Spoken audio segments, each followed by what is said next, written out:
ఎన్ని విశేషాలు హరికృష్ణ గారు? మీ సినిమా టైటిల్ చిరంజీవ. రీసెంట్గా చిరంజీవి గారి పేరు పెట్టుకున్న వాళ్ళందరికీ నోటీసులు వచ్చినాయి.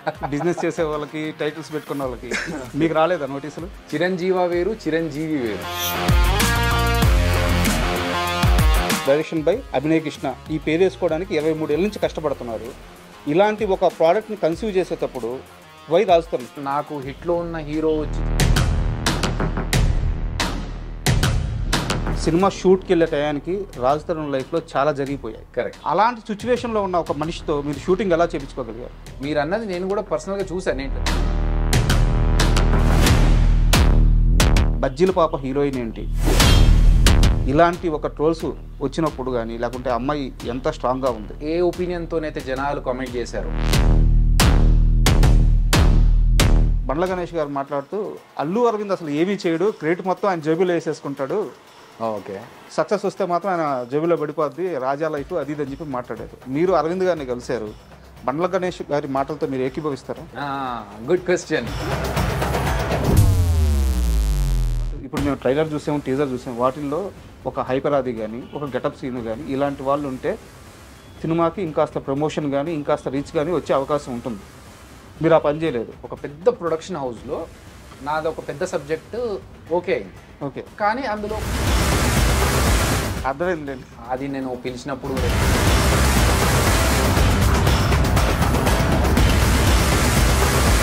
వీళ్ళు ఖచ్చితంగా నా మనుషులే కదా, వచ్చి హెల్ప్ చేస్తారు కదా, నాతో కష్టంలో పాలు పంచుకుంటారు కదా అనుకున్న వాళ్ళు ఈ రెమ్యునరేషన్ అయితే నేను చేయను మాట్లాడితే తప్పకుండా అది అన్నారు.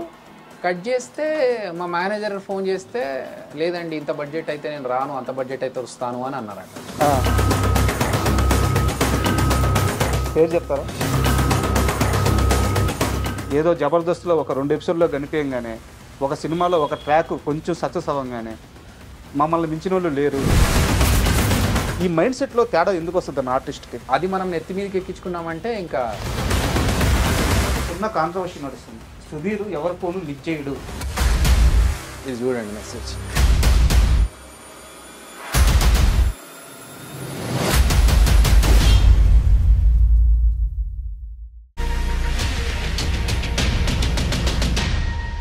Hi, welcome to my show. Jabardasth అందరికీ అమ్మ లాంటిది అంటారు. అయితే అదే జబర్దస్త్లో ఓ గురువు ఉన్నాడు. ఎంతోమంది శిష్యుల్ని ఈరోజు ఓ పెద్ద స్థాయిలో నిలబెట్టి తను ఆ జబర్దస్త్ వదిలేసి సినిమా డైరెక్టర్గా ఈ నెల 7వ తేదీ మన ముందుకు రాబోతున్నారు. ఆయన మరెవరో గారు, అభి గారు మనతో ఉన్నారు. ఆయన అడిగి ఆయన తీసిన ఆ చిరంజీవ మూవీ విశేషాలు, సినిమా ఎలా వచ్చింది, ఆ జర్నీ గురించి తెలుసుకున్నాం. హాయ్ అభి గారు, నమస్తే. హాయ్ రాజా గారు, హౌ ఆర్ యు? ఎలా ఉన్నారు సార్? నేను బాగున్నాను, మీరు ఎలా ఉన్నారు? Good sir. First of all మీ సినిమా టైటిల్ చిరంజీవ. రీసెంట్గా చిరంజీవి గారి పేరు పెట్టుకున్న వాళ్ళందరికీ నోటీసులు వచ్చినాయి. బిజినెస్ చేసే వాళ్ళకి, టైటిల్స్ పెట్టుకున్న వాళ్ళకి. మీకు రాలేదా నోటీసులు? చిరంజీవ వేరు, చిరంజీవి వేరు. ఓకే. సో ఆ చిన్న డిఫరెన్స్ తెలిస్తే ఈ మనకు ఈ సమస్య ఉండదు. సో యాక్చువల్గా చిరంజీవి అంటే మీకు తెలిసినట్టుగా ఎక్కువ కాలం అంటే చావు లేకుండా ఉండే మృత్యుంజయుడు. అవును. చిరంజీవి అంటే ఒక మనిషిని ఆశీర్వదిస్తున్నప్పుడు అనే మాట.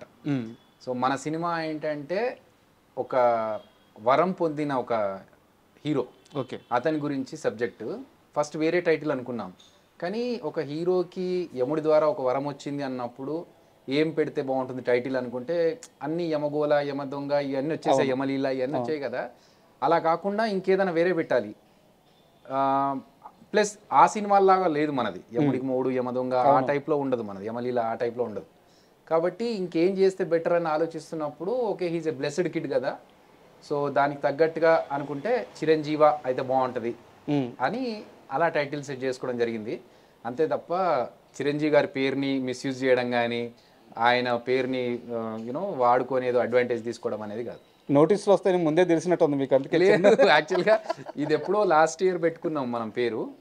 ఆ నోటీసుల విషయం మొన్న 1 వీక్ బ్యాక్ తెలిసింది. స్ట్రైక్ అయిందా మీకు ఈ పాయింట్? జస్ట్ మిస్ అయ్యావరా అని? లేదండి, అంటే టోటల్గా డిఫరెంట్. ప్లస్ చిరంజీవి గారికి కూడా నేను చెప్పాను, ఓకే సార్ ఈ సినిమా పేరు చిరంజీవి అని పెట్టుకున్నాను సార్, ఇది కాన్సెప్ట్ అని చెప్తే ఆయన చాలా కొత్త కాన్సెప్ట్ అయ్యా, బాగుంది, నువ్వు చేయగలవు అవి అని చెప్పి ఆయన అప్రిషియేట్ చేశారు. ఓకే. సో అలాంటిది ఏదైనా ఉంటే అక్కడ నుంచి బయటకు రాగానే పక్కనే నోటీసులు వచ్చే పక్క పంపియండి రైట్ అని.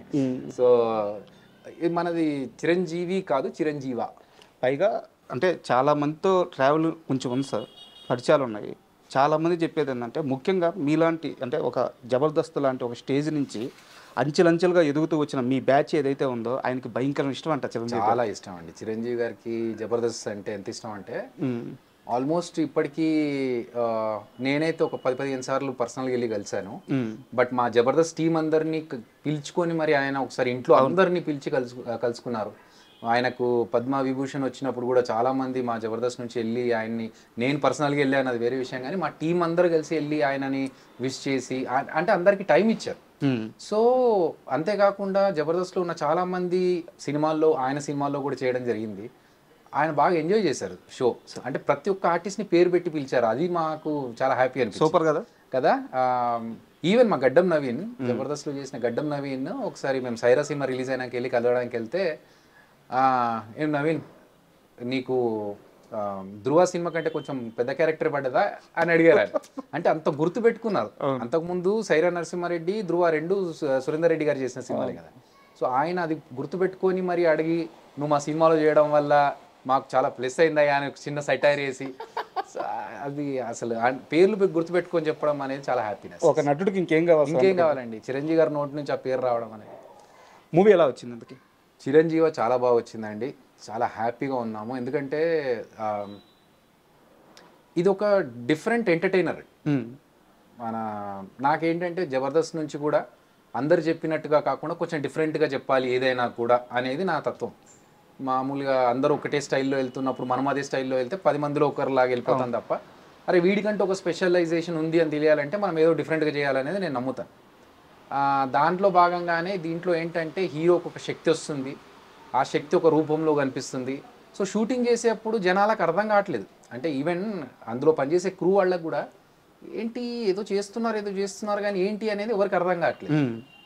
ఒక్కసారి మనం సీజీలో అన్ని షార్ట్స్ అన్నీ అయిపోయిన తర్వాత, ఆ ఎఫెక్ట్స్ అన్నీ వేసుకున్న తర్వాత, సీజీ షార్ట్స్ పడ్డ తర్వాత, టీజర్ వచ్చినా ట్రైలర్ వచ్చినా మా క్రూ అందరూ మళ్ళీ మెసేజ్లు పెట్టి, సార్ మీరు అప్పుడు చేస్తున్నప్పుడు ఏదో అనుకున్నాం కానీ ఇంత బాగా వస్తుంటే మాకు అసలు అర్థం కాలేదు, ఈ కాన్సెప్ట్ అనేది అవుట్పుట్ చూసిన తర్వాత కానీ వాళ్ళకి అర్థం కాలేదు. సో నా వరకు నేను చేసిన వర్క్ బాగుంది అని అనుకుంటున్నాను. అది ఆడియన్స్ కూడా చూసి బాగుంది అంటే ఐ విల్ బీ హ్యాపీ. అభి గారు, ఒక serious question and straight question. ఈ సినిమా మీరు అనౌన్స్ చేసే టయానికి రాజ్ తరుణ్ లైఫ్ చాలా బాగుండేది. అవును.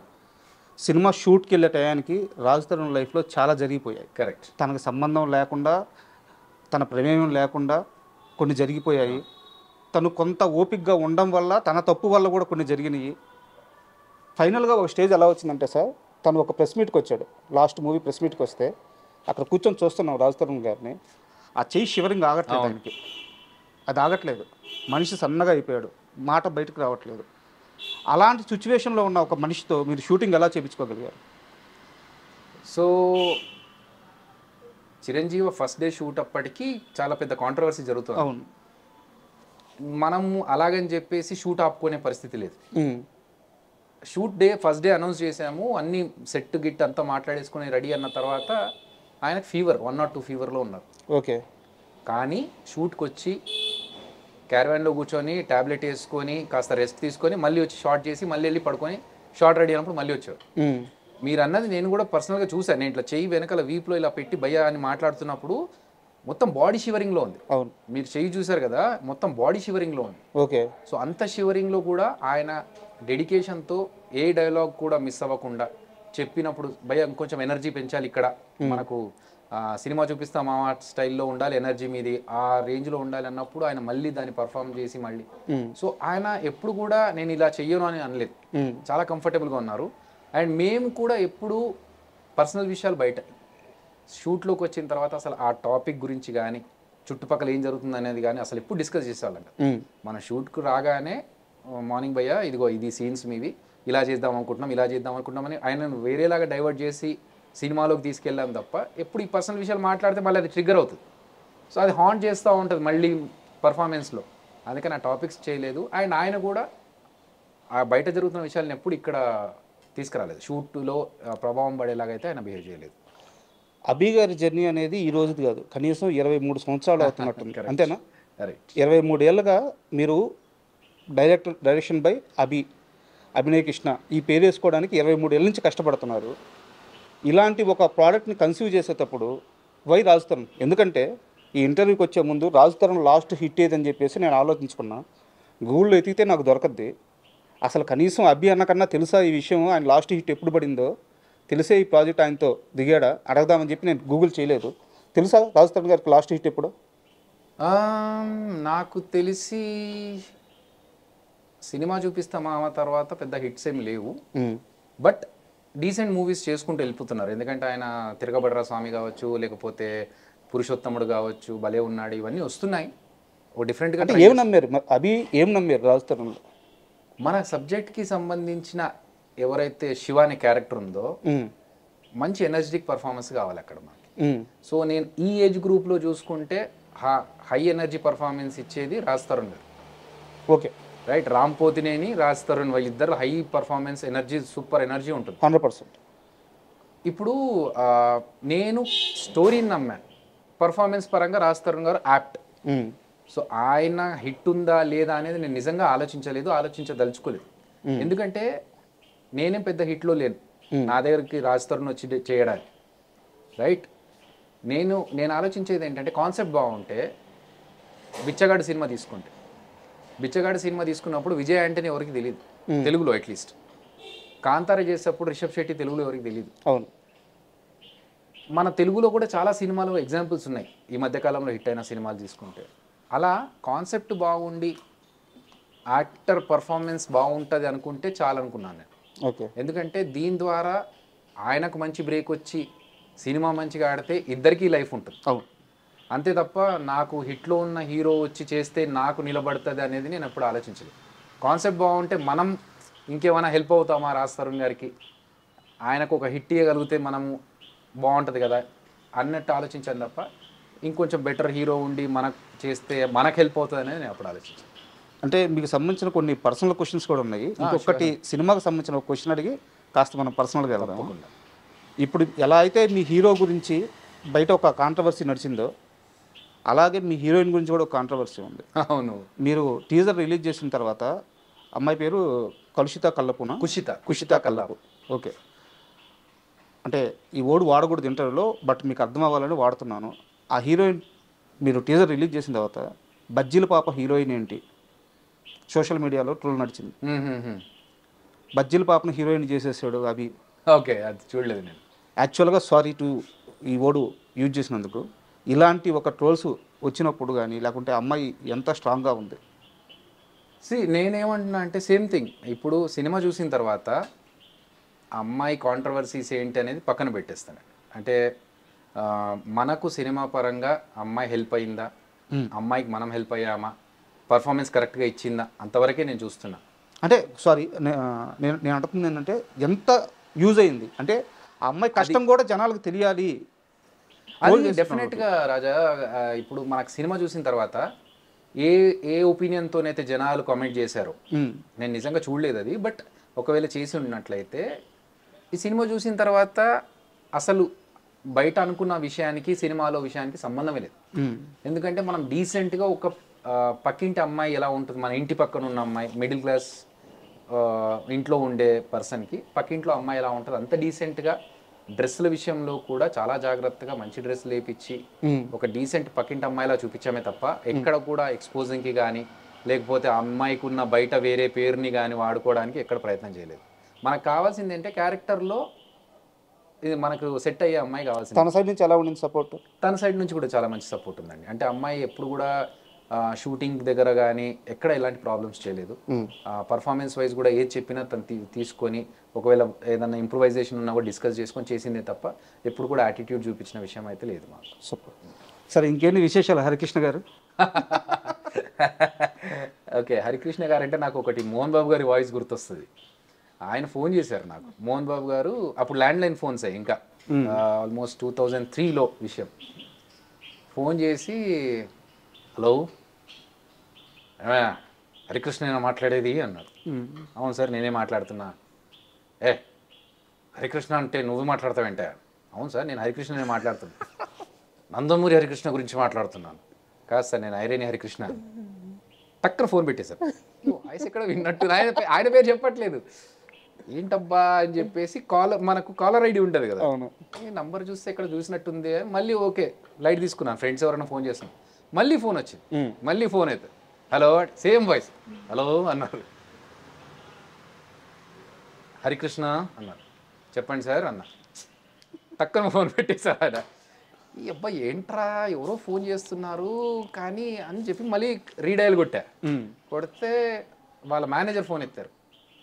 సార్ నేను హరికృష్ణ మాట్లాడుతున్నాను. ఎవరు సార్ ఇంతకుముందు మాట్లాడిందంటే మోహన్ బాబు గారు మాట్లాడారు. అయ్యో బాబోయ్, మోహన్ బాబు గారు మాట్లాడారా సార్? నాకు ఫోన్ చేశారు హరికృష్ణ అంటే అవును అన్నాను, టక్కన ఫోన్ పెట్టేశారు సార్. ఏంటి అన్న.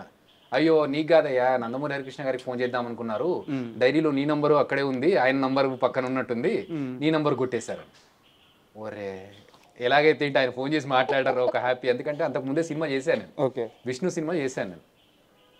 సో కానీ ఇది ఎక్కడో కొడుతుంది. హరికృష్ణ అనే పేరు మా తాతగారు పెట్టారు కానీ ప్రతి దగ్గర ఈ హరికృష్ణ అనే పేరు నాకు ఎక్కడో వేరే దగ్గర తీసుకెళ్తుంది. కీరవాణి గారు నా పర్ఫార్మెన్స్ చూసి రాజమౌళి గారికి పరిచయం చేద్దామని నన్ను పిలిపిద్దానికి ట్రై చేస్తున్నారు రవీంద్ర భారతిలో నా పర్ఫార్మెన్స్ చూసి. అయితే నిన్న రవీంద్ర భారతిలో హరికృష్ణ అని ఒక అబ్బాయి పర్ఫామ్ చేశాడు కదా, అతన్ని పిలవండి అంటే మిమిక్రీ హరికిషన్ గారు అని ఒక ఆయన ఉండే, ఆయన పిలిపించారంట. ఆయన రాజమౌళి గారి ఇంటికి వెళ్ళి నిలబడి అక్కడ ఉంటే వీళ్ళు వచ్చి కీరవాణి గారు వచ్చి చూసి అయ్యో మీరు కాదండి ఇంకొక అబ్బాయి ఉంటాడు అనగానే అతను నాకు తెలుసండి మావాడే అని చెప్పి హరికృష్ణ అంకుల్ నా నంబర్ ఇచ్చారు. సో నాకు ప్రతి చోట ఈ హరికృష్ణ అనే పేరు ఎక్కడో కొడుతుంది అనుకొని పేరు మార్చుకుందాము అని ఆలోచిస్తున్నా. ఎందుకంటే నాకు పెద్దగా ఆఫర్లు రావట్లేదు. చిరంజీవి గారు పేరు మార్చుకున్నారు, సూపర్ స్టార్ అయ్యారు. రజనీకాంత్ గారు పేరు మార్చుకున్నారు, సూపర్ స్టార్ అయ్యారు. ఇట్లనే మనం కూడా ఏదైనా పేరు మార్చుకుంటే మనకు కూడా ఏమైనా ప్లస్ అవుతుందేమో అని ఆలోచిస్తూ ఉన్న టైంలో ఒక యాదృచ్ఛికమైన విషయం ఏంటంటే డాక్టర్ సి నారాయణ రెడ్డి గారు స్టేజ్ మీద ఉన్నారు, నేను అక్కడే ఉన్నాను. నా పర్ఫార్మెన్స్ చూసి పిలిచి హరికృష్ణ వస్తున్నారంటే నేను మిమిక్రీ హరికృష్ణ అనుకున్నాను. అబ్బా ప్రతి దగ్గర ఇదే అవుతుంది సార్ నాకు కూడా అంటే, లేదు అసలు నీ పేరుకి నీ పర్ఫార్మెన్స్కి మ్యాచ్ అవ్వట్లేదు, నీ పేరు మార్చుకో డెఫినెట్గా నీకు కలిసి వస్తుంది అన్నారు.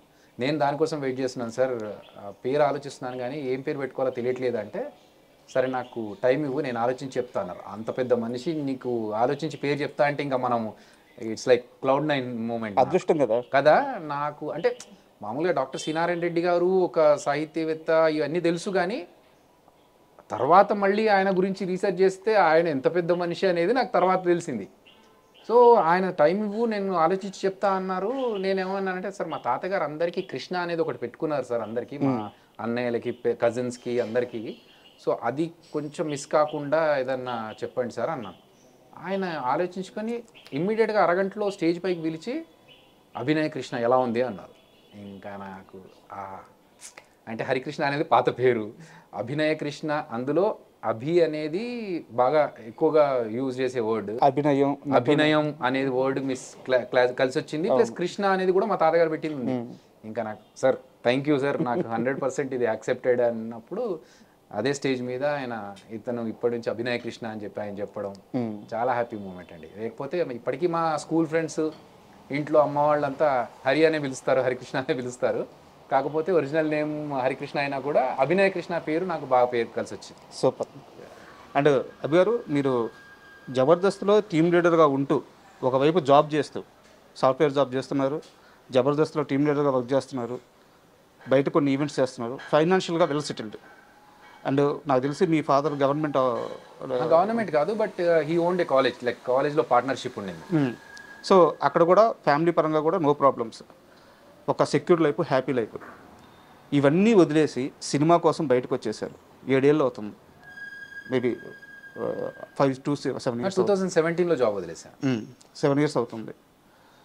ఫైనాన్షియల్గా ఈ 7 ఏళ్ళ నుంచి ఎలా నెట్టుకు రాగలుగుతున్నారు? అవుతుంది, స్ట్రగుల్ అయితే డెఫినెట్గా ఉంది. ఎందుకంటే అప్పుడు 2 చేతుల సంపాదన ఉండేది. ఇటు జబర్దస్త్ నుంచి డబ్బులు, అటు జాబ్ నుంచి డబ్బులు, ఈవెంట్స్ అన్నీ వచ్చేవి. అప్పుడు ఏంటంటే ఒక సిచ్యువేషన్లో ఒక ఫ్రెండ్ ఫోన్ చేసి, అంటే ఫ్రెండ్ అంటే మరీ బెస్ట్ ఫ్రెండ్ కూడా ఏం కాదు, మామూలుగా కలిసిన ఒక 3-4 సార్లు కలిసిన ఫ్రెండ్ తన సినిమా ఏదో ఇబ్బందుల్లో ఉంది, నాకు అర్జెంటుగా ₹1,00,000 కావాలంటే ఏమాత్రం ఆలోచించకుండా టక్కున ట్రాన్స్ఫర్ చేసేంత పెద్ద స్టేజ్లో ₹1,00,000 ఇమీడియట్గా కొట్టగలిగి ఆలోచించకుండా నెక్స్ట్ సెకండ్ ఆలోచించకుండా ₹1,00,000 ట్రాన్స్ఫర్ చేసే అంత స్టేజ్లో ఉండేవాడిని. 2017లో జాబ్ వదిలేసా, తర్వాత 2021లో జబర్దస్త్ వదిలేసా. సో 2 సైడ్ల నుంచి ఇన్కమ్ జీరో. కానీ నాకేంటంటే లగ్జరీస్ మీద స్పెండ్ చేయడం నాకు ఇష్టం ఉండదు. అంటే నేను వచ్చిన డబ్బుల్ని ఒక పెద్ద కార్ కొనుక్కోనో, BMW లేకపోతే ఆడి కార్ కొనుక్కోనో అలా స్పెండ్ చేయాలని నేను అనుకోను. 2 కార్లు మనకు కావాల్సిన డెస్టినేషన్ తీసుకెళ్తాయి. సో అది చిన్న కార్ అయినా పెద్ద కార్ అయినా, ఇప్పటికీ నాకు చిన్న కారే వాడతాను. సో నా క్వశ్చన్ ఏంటంటే ఏ కార్ అయితే ఏంటి, వెళ్ళడానికి మనకు ఒక ట్రావెల్ చేయడానికి ఒక గ్యాడ్జెట్ లాగా ఒక ఇది ఉండాలి అంతే తప్ప ఉన్న డబ్బులన్నీ మనం లగ్జరీస్లో ఖర్చు పెడితే, నేను ఎక్కడో చదివా, ఇప్పుడు మనం లగ్జరీస్ కోసం ఖర్చు పెడితే వాటి ఈఎంఐస్ కట్టడానికి మళ్ళీ అది అమ్ముకోవాల్సి వస్తుంది అని చెప్పేసి. సో నాకు మా నాన్నగారు చెప్పింది, ఆయన పాలసీ ఏంటంటే ఎవరి దగ్గర అప్పు చేయకూడదు. సో ఉన్నంత దాంట్లో హ్యాపీగా ఉండాలి, ఎవరి దగ్గర ఒక పైసా అప్పు తీసుకోవద్దు.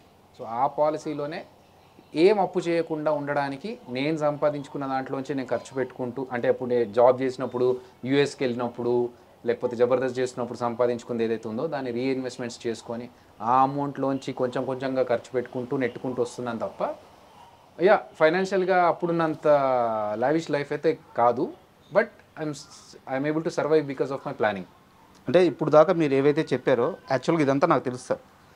ఎందుకు అడగాల్సి వచ్చిందంటే, జబర్దస్త్లో మీరు బాగా సంపాదించే టైంలో చాలామంది కార్లు కొనుక్కోవడం, మంచి మంచి వాచ్లు కొనుక్కోవడం ఇలా చేస్తుంటే పిలిచి చెప్పేవాళ్ళు అంట మీరు. అలా కాదురా, ఒక ఇంటికి ప్లాన్ చేసుకో, ఒక ఏదన్నా నీకు సెక్యూర్గా ఉండే ల్యాండ్ కానీ లేకుంటే ఒక పాలసీస్ కానీ ఇట్లాంటివి తీసుకో అని చెప్పేవాళ్ళు. చాలామందికి చెప్పారంట. అయితే ఈ మధ్యకాలంలో నేను ఒక జబర్దస్త్ యాక్టర్ని ఇంటర్వ్యూ చేశాను. ఆయన అన్న మాట ఏంటంటే, అన్నా ఇండస్ట్రీ నుంచి శోభన్ బాబు గారు అని చెప్పి అందరూ చెప్తారు, మా బుల్లితెర శోభన్ బాబు మాత్రం అభి అన్నే, ఆయన అంతమందిని గైడ్ చేశారు ఫైనాన్షియల్గా అని చెప్పారు. అంటే మనకు ఒక దారి దొరికింది అనుకోండి, ఆ దారి మన వాళ్ళకి అందరికీ చెప్తే వాళ్ళు కూడా బాగుపడతారు అనేది నా ఉద్దేశం. సో దాంట్లో భాగంగానే నేను టర్మ్ పాలసీ కానీ లేకపోతే హెల్త్ కార్డ్స్ కానీ ఇవన్నీ చాలా తక్కువ మందికి తెలుసు మా జబర్దస్త్లో. వాళ్ళకి ఏంటంటే మేము కార్పొరేట్లో చేశాను కాబట్టి నాకు ఈ ఐడియాస్ ఉన్నాయి, బట్ వాళ్ళకి తెలియదు దానివల్ల లాభాలు ఏంటి. సో మా వాళ్ళకందరికీ లైక్ మీరు లైఫ్లో ఎప్పుడే కానీ హెల్త్ కండిషన్స్ మనకు చెప్పకుండానే వస్తాయి. సో అలాంటి టైంలో హెల్త్ కార్డ్ అనేది పెట్టుకోండి, టర్మ్ పాలసీ అనేది మనకు చాలా యూజ్ అవుతుంది, అలా తీసుకోండి. ప్లస్ ఈ లగ్జరీస్ మీద ఖర్చులు పెట్టకండి, డబ్బులు సేవ్ చేసుకొని ఇల్లు కట్టుకుంటే, నేను జబర్దస్త్ రాకముందే ఇల్లు కట్టేసుకున్నాను. ఐ మీన్ నేను జాబ్ చేస్తున్నప్పుడే ఇల్లు తీసుకున్నాను. సో నేను నాకున్న ఎక్స్పీరియన్స్ని షేర్ చేసుకున్నాను వాళ్ళకి ఏదైతే యూజ్ అవుతుందో అని చెప్పి. అన్న ఇది మీ క్లోజ్ సర్కిల్లో ఒక పీపుల్ నుంచి తెలిసింది, నన్ను పేరు అడగొద్దు, ఓకే, నిజమా అబద్ధమా మాత్రం చెప్పండి. 100% నిజం నేను అనుకోవట్లేదు, బట్ తెలిసింది. జబర్దస్త్లో ఒక స్కిట్ విషయంలో ఒక కాంట్రవర్సీ నడిచింది మీ చుట్టూ. ఆ సమయంలో ఆ ఇష్యూ మీకంటే ముందు, అంటే మీరు చెప్పకముందు ఇంట్లోకి వెళ్ళిపోయిందంట. ఇంట్లోకి వెళ్ళిపోయిన తర్వాత మీ ఫ్యామిలీ మెంబర్స్ అవి తప్పు చేయడు, ఒకవేళ అది తప్పని తెలిస్తే ఆపేస్తాడు, కావాలంటే అది వదిలేసుకొని బయటకు వస్తాడు, అది ఎంత పెద్ద ఛాన్స్ అయినా సరే, అభి తప్పు చేయడు అని చెప్పి మీకంటే ముందు బలంగా నమ్మి మిమ్మల్ని సపోర్ట్ చేశారంట. ఇది జరిగిందా ఇంట్లో? అవునండి, జరిగింది. నా పాలసీ కూడా అదే, లైక్ మా ఇంట్లో వాళ్ళు నమ్మినట్టుగానే. నేనేంటంటే ఒకరిని బాధ పెట్టి నేనేదో దాని ద్వారా ప్రయోజనం పొందాలని నేను ఎప్పుడు అనుకోను. ఒక సందర్భంలో ఏం జరిగిందంటే, టీమ్ కావచ్చు, రైటర్స్ కావచ్చు, డైరెక్టర్స్ కావచ్చు, అందరు కలిసి ఇది బాగుంటుంది చేయండి అంటే చేసేసాం. చేసిన తర్వాత అది అవతల వ్యక్తిని చాలా హార్మ్ చేసింది, దానివల్ల అతనికి చాలా డ్యామేజ్ జరిగింది అని తెలిసినప్పుడు నేను ఒకటే అనుకున్నాను, జరిగిపోయింది, నేను సారీ చెప్పా పర్సన్కి, తెలియక చేసినాను, కానీ ఒక టీమ్ లీడర్గా అది నా బాధ్యతే సార్, నేను ఐ యాక్సెప్ట్ మై. ఎవరు చెప్పారన్న సారీ? శ్రీను వైట్ల గారికి. ఓకే. సో నేను చెప్పాను, నా మిస్టేక్ ఉంది, నేను కావాలంటే మీ ఇంటి ముందుకు వచ్చి నిలబడతాను సార్, మీరు లాగి చెంప మీద లాగి కొట్టండి, తప్పు చేశాను కాబట్టి నేను తీసుకుంటాను, మిమ్మల్ని అలా అంటే ఒక స్కిట్ చేశాను, కామెడీ స్కిట్ అని చెప్పి. అది ఆయనను హర్ట్ చేసిన తర్వాత ఇది అంత హర్ట్ అయ్యిందనే విషయం మాకు తర్వాత తెలిసింది. చేస్తున్నప్పుడు అనిపించలేదు, బట్ అయిపోయి టెలికాస్ట్ అయిన తర్వాత దాన్ని కొన్నిసార్లు ఏమవుతుందంటే, మనం ఒక ఫ్లోలో, మీరు రైటర్ కాబట్టి మీకు ఐడియా ఉంటుంది, ఒక ఫ్లోలో ఒకటి చెప్తాము, దాని మధ్యలో ఒక లూప్ కట్ చేశారనుకోండి, అది వేరే విధంగా కన్వే అవుతుంది, రైట్? సో అలా నేను మధ్యలో కొన్ని చెప్పినవి లూప్లో ఎడిటింగ్లో లేచిపోవడం వల్ల అది ప్యాచ్ చేసినప్పుడు ఏమైందంటే అదేదో డైరెక్ట్ హిట్ అయిపోతుంది. ఎగ్జాక్ట్లీ. సో అది అయ్యింది. బట్ ఏదైనా కూడా నాది మిస్టేక్. ఇప్పుడు 2-3 లెవెల్స్ ఉంటాయండి. ఒకటి నేను స్కిట్ చేయడం, 2 ఎడిటింగ్లో దాన్ని కరెక్ట్ చేసుకోవడం, 3 ఛానల్ నుంచి కానీ లేకపోతే డైరెక్టర్స్ నుంచి కానీ దాన్ని కరెక్షన్స్ చేసుకోవడం. ఈ 3 లెవెల్స్ దాటి వెళ్ళింది అన్నప్పుడు నేనేమనుకుంటాను, ఓకే యాక్సెప్టబులే అని అనుకుంటాను. కానీ అది నిజంగా ఆయనని హర్ట్ చేసిన విషయం నాకు చాలా బాధ అనిపించింది. అలా చేయొద్దు. ఎందుకంటే నేను అప్పటికే ఆయన సినిమాలు ఒక్కొక్కటి 3 సార్లు చూసిన అంత పెద్ద ఫ్యాన్ని నేను. వెంకీ సినిమా కావచ్చు, ఇవన్నీ నేను చెప్పాను, సార్ నాది మిస్టేక్ జరిగింది. ఫోన్ చేశారా? ఫోన్ చేశాను, మాట్లాడి సారీ సార్, నేను అప్పుడు ఇండియాలో లేను, నేను యూఎస్లో ఉన్నా. అక్కడి నుంచి ఫోన్ చేసి మాట్లాడా. ఆయన హర్ట్ అయ్యారని నాకు అర్థమైంది. చెప్పాను, సార్ నేను రాగానే వచ్చి మిమ్మల్ని కలుస్తాను సార్, నా మిస్టేక్ ఉంది, నేను యాక్సెప్ట్ చేస్తున్నాను అని చెప్పి ఆ తర్వాత డిసైడ్ అయిపోయా, నేను ఇంకెవ్వరిని కించపరిచేలాగా కానీ వాళ్ళని అవమానపరిచేలాగా కానీ స్కిట్స్ చేయను. అవసరమైతే మానేసుకుంటాను తప్ప ఇంకొకరిని డీగ్రేడ్ చేస్తున్న స్కిట్స్ అయితే నాకు వద్దు. అది పేలకపోయినా పర్లేదు, ఓకే, ఉన్నంతలో హ్యాపీగా చేసుకుంటూ వెళ్ళిపోతాను. వద్దు అన్న రోజు ఆపేసుకుంటాను, కానీ ఇంకొకరిని మాత్రం ఇన్సల్ట్ చేయడం కానీ కించపరచడం కానీ చేయొద్దని ఫిక్స్ అయిపోయింది. అదే ఆ టైంలో ఇంట్లో చాలా బలంగా నిలబడ్డారంట మీకోసం. వాళ్ళు అంటే నేను ఎప్పుడు ఎవరిని ఏం అనను, అలాంటిది ఇలాంటివి వచ్చినప్పుడు అలా మా వాళ్ళు అలా ఉండదేమో, వాడు అలా కాదే అని చెప్పేసి మా వాళ్ళు సపోర్ట్ చేశారు. Yeah, that was a strong support. ఒక వెబ్ సిరీస్ కోసం రాసుకున్న స్టోరీ, 7 ఎపిసోడ్లో 8 ఎపిసోడ్లో ఎంతో ప్లాన్ చేసుకొని ఉంటారు, నిడివి చాలా ఎక్కువ. దాన్ని అవుట్పుట్ చూసుకున్నారు, చాలా మంచిగా వచ్చింది, అది నాకు తెలుసు. ఆహా నుంచి మనకు తెలిసిన వాళ్ళు కూడా చెప్పారు సినిమా చాలా బాగా వచ్చిందని చెప్పారు, ఓకే యాక్సెప్టెడ్. బట్ నా డౌట్ ఏంటంటే 8 గంటల రన్ టైంకి ఒక రకమైన స్క్రీన్ ప్లే ఉంటుంది, ఒక రకమైన టేకింగ్ ఉంటుంది. దాన్ని సినిమాగా అడ్జస్ట్ చేసేటప్పుడు చాలా ప్రాబ్లమ్స్ వస్తాయి. అంత కరెక్ట్గా కన్సీవ్ అయిందా, ఆ డెలివరీ కరెక్ట్గా కుదిరిందా? డెఫినెట్లీ రాజా గారు. అంటే నేను వెబ్ సిరీస్ చేస్తున్నప్పుడు కూడా ఎలా చేద్దాం అనుకున్నానంటే, నేను ఒక డైరెక్టర్ అవ్వాలి, సినిమా డైరెక్టర్ అవ్వాలి. సో సినిమాల గురించి చాలా ప్రయత్నాలు చేసాము. చాలామంది చూడడానికి ఏమనుకుంటారంటే, సినిమా యాక్టర్ అంటే ఈజీలీ డైరెక్టర్ అయిపోవడము. ఇప్పుడు వేణు డైరెక్టర్ అయ్యాడు కాబట్టి బలగంతో, జబర్దస్తులు అందరూ యాక్టర్స్ నుంచి డైరెక్టర్లు అయిపోవడం ఈజీ అనుకుంటున్నారు, కానీ దానికోసం ఎంత స్ట్రగుల్ చేసామనేది ఎవరికి తెలియదు. సో నేను చాలా సబ్జెక్టులతో చాలా డిస్కషన్స్, ప్రొడ్యూసర్స్ని కలవడం, ఇవన్నీ జరిగి ఇంకా చివరికి వచ్చినప్పుడు నాకు వెబ్ సిరీస్ది ఈ అవకాశం వచ్చింది. ఈ వెబ్ సిరీస్ చేసినా కూడా నేను దీన్ని ఒక ప్రాపర్ క్వాలిటీతో, ఒక సినిమాకైతే ఎంత డెడికేషన్ పెట్టి చేస్తామో, ఒక థియేట్రికల్ సినిమాకైతే ఎంత కాంట్రిబ్యూట్ చేస్తామో అలాగే ఉండాలి తప్ప, ఏదో వెబ్ సిరీస్ కదా, ఓటీటీ కదా అని చెప్పి ఎక్కడ తక్కువ అంచనా వేయకుండా నా 100% పెట్టాను. సో అలా చేస్తున్నప్పుడు ఒక 6 ఎపిసోడ్స్కి తగ్గట్టుగా మనం రాసుకున్నాము. అంత చేసిన దాన్ని మళ్ళీ అవుట్పుట్ చూసిన తర్వాత ఇది బాగుంది, సినిమాలాగా పెట్టుకుందాం అన్నప్పుడు ఇంకా దీని అన్నిటిని ట్రిమ్ చేసుకుంటూ తీసుకొని వచ్చి మళ్ళీ ఒక 2 అవర్స్ సినిమా చేయాలి. It's a big challenge. అవును. కానీ రాక నాకు అవకాశం వచ్చింది. నేను ఇలాగే చేస్తాను, నేను అలాగే చేస్తాను ఎందుకు? నేను ఇప్పుడు వాళ్ళు అడిగిన రిక్వైర్మెంట్ని నేను ఫుల్ఫిల్ చేస్తేనే కదా నేను ఒక స్పెషల్ పర్సన్ అవుతాను, నేను ఒక డిఫరెంట్ పర్సన్ అవుతాను.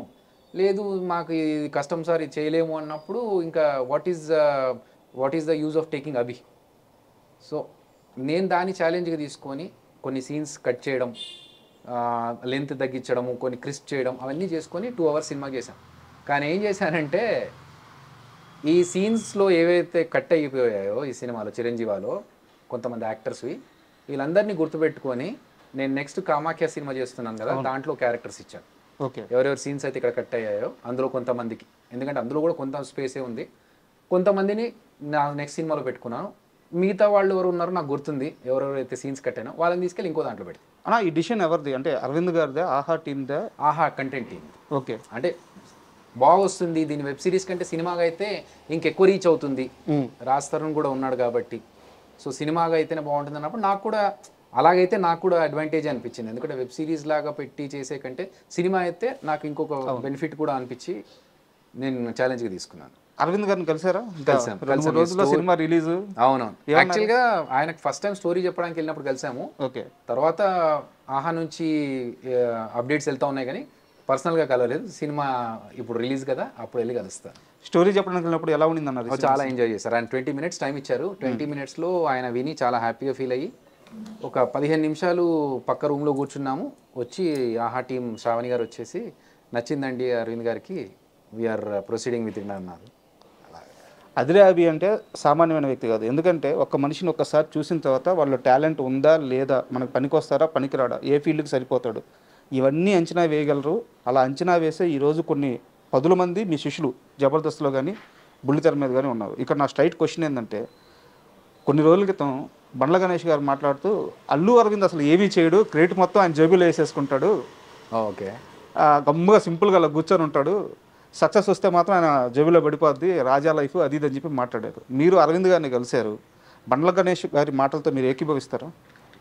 అసలు ఫస్ట్ ఆఫ్ ఆల్ ఆయన అన్న విషయం నాకు తెలీదు, కానీ మేము అరవింద్ గారిని కలిసిన దాని ప్రకారం అయితే ఆయన చాలా వెల్కమింగ్గా ఉన్నారు.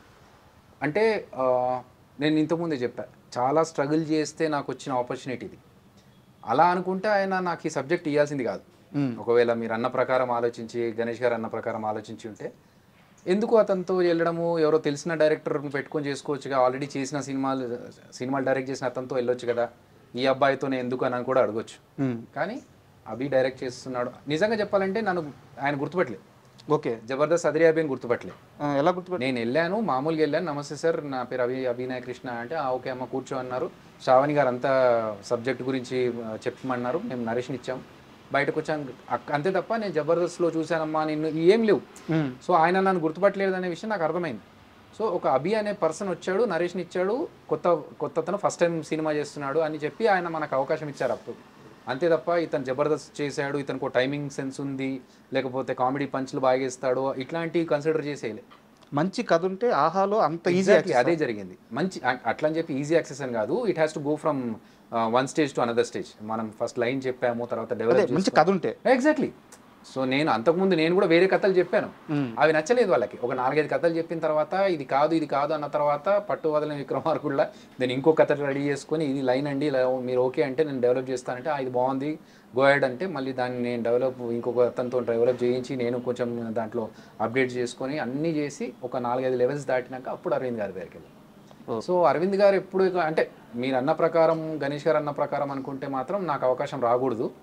బట్ ఆయన ఛాన్స్ ఇచ్చారు. అండ్ నాకు కూడా తెలిసిన విషయం అంటే నేను పర్సనల్గా ఆయనతో ఎక్కువ ర్యాపు లేదు నాకు అరవింద్ గారితో, కానీ మిగతా వాళ్ళు కూడా చెప్పింది ఏంటంటే సినిమా కోసం ఆయన కొంచెం లీనియన్స్ ఇస్తారు, ఇది ఇంత బడ్జెట్లోనే చెయ్యాలి అని వేరే వాళ్ళు అన్నా కూడా కాదండి కొన్నిసార్లు బడ్జెట్ కాదు, సినిమాని ప్రేమించి కొన్నిసార్లు చేయాల్సి వస్తుంది అని చెప్పి ఆయన అంటారని నాకు తెలిసింది. మీరు మీ క్వశ్చన్ అడిగిన తర్వాత నేను కనుక్కోలేదు, నాకు ఫస్టే వచ్చిన ఇన్ఫర్మేషన్. సో సినిమా మీద ప్రేమ ఉంది కాబట్టి ఆయన 2 సంవత్సరాల నుంచి ఉన్నారు. అన్నా మీకు బడ్జెట్ ఎంత ఇచ్చారు, ఎంతలో కంప్లీట్ చేశారు? Good question. ఇది ప్రొడ్యూసర్స్ని అడగాలి క్వశ్చన్, ఎందుకంటే కొన్ని విషయాలు బయటకు చెప్పకూడదు. బట్ నాకు చాలా లిమిటెడ్ బడ్జెట్ ఇచ్చారు. ఆ బడ్జెట్లోనే కరెక్ట్గా with in mentioned budget, with in the mentioned time line నేను ఫినిష్ చేశాను. అది నా సక్సెస్. థియేటర్లోకి వచ్చి ఆర్ ఓటీటీలోకి వచ్చి జనాలు చూసిన తర్వాత వచ్చేది నాకు డెఫినెట్గా ఆశీర్వాదము. కానీ నాకు నేనుగా సంతోషపడ్డ విషయం ఏంటంటే నాకు చెప్పిన బడ్జెట్లో, చాలా లిమిటెడ్ బడ్జెట్, ఆ చెప్పిన బడ్జెట్లో చెప్పిన టైం లైన్స్లో నేను ఒక కార్పొరేట్ స్టైల్లో వర్క్ చేసుకొని దానికి ఒక డెలివరబుల్స్ ఉంటాయి మనకు కార్పొరేట్ సిస్టంలో, ఎవ్రీడే స్టేటస్ కాల్, డెలివరబుల్స్ ఇవన్నీ ఉంటాయి. అది ఇక్కడ ఇంప్లిమెంట్ చేసుకొని మనకున్న బడ్జెట్లో మనకున్న నెంబర్ ఆఫ్ డేస్ ఎంత, ఎక్కడ ఈ షార్ట్ ఇక్కడ మిస్ అయితే మనం ఇంకొక దగ్గర ఎక్కడ పెట్టుకోవచ్చు అని అనుకున్న టైంలో ఫినిష్ చేసి ఇచ్చిన బడ్జెట్లో అయింది. ఇచ్చిన బడ్జెట్. మీరు సినిమా తీస్తున్నారు, మీకు అందుబాటులో ఉన్న లేదా ఆ కథ డిమాండ్ చేసిన నటులను పెట్టుకున్నారు. బట్ ఇప్పుడు మేము ట్రైలర్ చూసాము, టీజర్ చూసాము, వాటిల్లో ఒక హైపరాది కానీ ఒక గెటప్ సీన్ కానీ ఇలాంటి వాళ్ళు ఉంటే ఇంకాస్త సినిమాకి ఇంకాస్త ప్రమోషన్ కానీ ఇంకాస్త రీచ్ కానీ వచ్చే అవకాశం ఉంటుంది. బట్ మీరు ఈ ప్రశ్నకి ఏం సమాధానం చెప్పారంటే అలాంటి క్యారెక్టర్స్ లేవు, అందుకని నేను పెట్టలేదు అని చెప్పారు. క్యారెక్టర్స్ చిన్న క్యారెక్టర్స్ ఉన్నాయి అన్నా. ఇంకో సీరియస్ డౌట్ వచ్చేసి, ఇంత కష్టపడి సినిమాని చేస్తున్నప్పుడు వాళ్ళిద్దరూ ఒక 2 సీన్లోనో ఒక సీన్లో కనిపించే ఒక చిన్న ట్రాక్ పెట్టుకోవడానికి మీలాంటి రైటర్లకు పెద్ద కష్టమేం కాకపోవచ్చు, మీరు ఆ పని చేయలేదు. అండ్ ఇంకో క్వశ్చన్, కంటిన్యూటీ క్వశ్చన్, సినిమా ఇంకో 3 రోజుల్లో స్ట్రీమింగ్ కాబోతుంది. అసలు ఈరోజు తీసేస్తే ఇంకో 2 రోజులే, ఒక్కరోజు గట్టిగా మాట్లాడారు. మీరు అప్పుడు మాట్లాడేటప్పుడు ఏం చెప్పారంటే శ్రీనితో కానీ ఆదితో కానీ ప్రమోషనల్ వీడియోస్ చేస్తాను అని చెప్పారు. ఇప్పటికీ రాలేదు. ఉంది యాక్చువల్గా ప్లాన్ 6th ఉంది. సో ఆది జర్మనీ వెళ్ళాడు. ఓకే, నిన్న వచ్చినట్టున్నాడు, but he is in Germany. Already మేము ప్లాన్ చేసుకున్నాము అన్న, నేను జర్మనీ నుంచి రాగానే ఫస్ట్ ఇమీడియట్గా అదే చేద్దామన్నా అన్నాడు. నిన్న కూడా మాట్లాడాను, 6th రోజు చేద్దామని ఫిక్స్ అయ్యాము. రాస్తారు నేను ఆది కలిసి చేయబోతున్నాం అది. సో అది ఉంది, ప్లాన్లో ఉంది. అండ్ ఆది ఎప్పుడు కూడా నేను అడిగినప్పుడు నో చెప్పలేదు. అలాగని చెప్పేసి మనం అది అడ్వాంటేజ్గా తీసుకోకూడదు అనేది నా ఒపీనియన్. ఆ గౌరవం ఉందా? అది 100% ఉంది. నాకు ఇంకొక విషయం చెప్తా, ఒక పేర్లు చెప్పను, ఒక పెద్ద ప్రొడక్షన్ హౌస్లో నాది ఒక పెద్ద సబ్జెక్టు ఓకే అయింది. ఓకే. కానీ అందులో కొంతమంది మారిపోయారు స్టాఫ్. ఒక హిందీలో ఒక పెద్ద హీరో సైడ్ నుంచి మనకు అప్రూవల్ కూడా వచ్చే ఛాన్సెస్ ఉన్నాయి. అది ఓకే కావాలంటే నాకు ఇక్కడ ఈ ప్రొడక్షన్ హౌస్ నుంచి సపోర్ట్ కావాలి. నేను అక్కడ నుంచి వెళ్ళిపోయిన పర్సన్ అడిగా, సార్ ఎలా సార్ మరి ఇప్పుడు అంత పెద్ద హీరో మనకు ఓకే చెప్పేలా ఉన్నారు, ప్రొడక్షన్ హౌస్ ఇది ఉంటే బాగుంటుంది కదా అంటే, ఇప్పుడు అంతా మారిపోయింది కదమ్మా, ఒక పని చెయ్యి, ఆదికి బాగా పరిచయం వాళ్ళు, ఓకే, నువ్వు ఆదితో ఒక మాట చెప్పిస్తే అవుద్ది అని అన్నా. ఇప్పుడు నేను ఆదిని అడగడం వల్ల ఆది వెళ్ళి మాట్లాడొచ్చు, కానీ నాకు ఇబ్బంది పెట్టినట్టు. పీపుల్ సార్ అది నేను చెప్పాను, పేర్లు చెప్పాను. అర్థమైందండి. సో మనకు ఇప్పుడు ఆది నాకు ఒక గ్రాటిట్యూడ్ చూపించినంత మాత్రాన, ఆది నేను పిలిచినప్పుడు రెస్పాండ్ అయినంత మాత్రాన ఆది నాకు ఇది చెయ్యి అది చెయ్యి అని చెప్పి అడగడం అనేది నాకు కరెక్ట్ కాదనిపిస్తుంది. ఎవరైనా సరే నేను ఇప్పుడు ఈవెన్ ఆదిని కూడా ఏంటంటే నీకు ఫ్రీ ఉన్నప్పుడు ఆది అని అడుగుతాను తప్ప, ఆది నువ్వు వచ్చి ఇది చేసి పెట్టమ్మా నాకు అది చేసి పెట్టమ్మా అని అడగడం అనేది ఇబ్బందులు పెట్టడం నాకు ఇష్టం ఉండదు. అంతే తప్ప మన సినిమాలో కూడా నిజంగా చెప్పాలంటే మీరు చూడండి 7th రోజు చూస్తే మీకు అర్థమవుతుంది, ఆది చేయగలిగేంత పెద్ద క్యారెక్టర్స్ లేవు. అలాగని చెప్పేసి నేను తీసుకొచ్చి ఆది నువ్వు చెయ్యి అంటే చిన్న క్యారెక్టర్ అని చేస్తాడు, కానీ నేను దాన్ని అడ్వాంటేజ్గా తీసుకున్నట్టు అవుతుంది. అలా తీసుకోవడం నాకు ఇష్టం. అంటే ఎందుకు అడిగానంటే ఈ క్వశ్చన్, ఈ 9 నెలలు 10 నెలల కాలంలో మీరు ఎంత స్ట్రగుల్ పడ్డారో ఈ 2-3 రోజుల్లో తెలుసుకున్నాను నేను. చాలామందికి ఫోన్లు చేస్తే కొంతమంది ఏమో బడ్జెట్ గురించి మాట్లాడకుండా వచ్చి షూట్ చేశారు. వీళ్ళు ఖచ్చితంగా నా మనుషులే కదా, వచ్చి హెల్ప్ చేస్తారు కదా, నాతో కష్టంలో పాలు పంచుకుంటారు కదా అనుకున్న వాళ్ళు ఈ రెమ్యునరేషన్ అయితే నేను చేయను. యాక్చువల్గా అది చెప్పేసి చేశారా? అయిందండి నాకు. ఇప్పుడు మన టేస్టీ తేజ కావచ్చు, ఇమాన్యుయల్ కావచ్చు, అప్పారావు గారు, వీళ్ళందరూ కూడా చిన్న చిన్న క్యారెక్టర్స్ అయినా కూడా షూట్ ఉంది ఇలా పలానారు అంటే నేనేం చేశాను అలాగే సేమ్ థింగ్, ఇలా అడ్వాంటేజ్గా తీసుకోవద్దు అనే ఉద్దేశంతో మా ప్రొడక్షన్ మేనేజర్తో మాట్లాడించి ఎంత బడ్జెట్ ఉంది ఏంటి అన్నీ క్లియర్గా చెప్పండి ఫస్టే, ఇక్కడికి వచ్చిన తర్వాత మళ్ళీ వాళ్ళు ఫీల్ అవ్వద్దు అని చెప్పి మాట్లాడిస్తే ఇమ్ము కావచ్చు, తేజ కావచ్చు, వీళ్ళంతా ఏంటంటే బడ్జెట్ గురించి పక్కన పెట్టండి అన్న, అభియాన సినిమా మేము వచ్చి చేస్తామన్న వీళ్ళు. ఇంకొక పర్సన్ ఏంటంటే అతను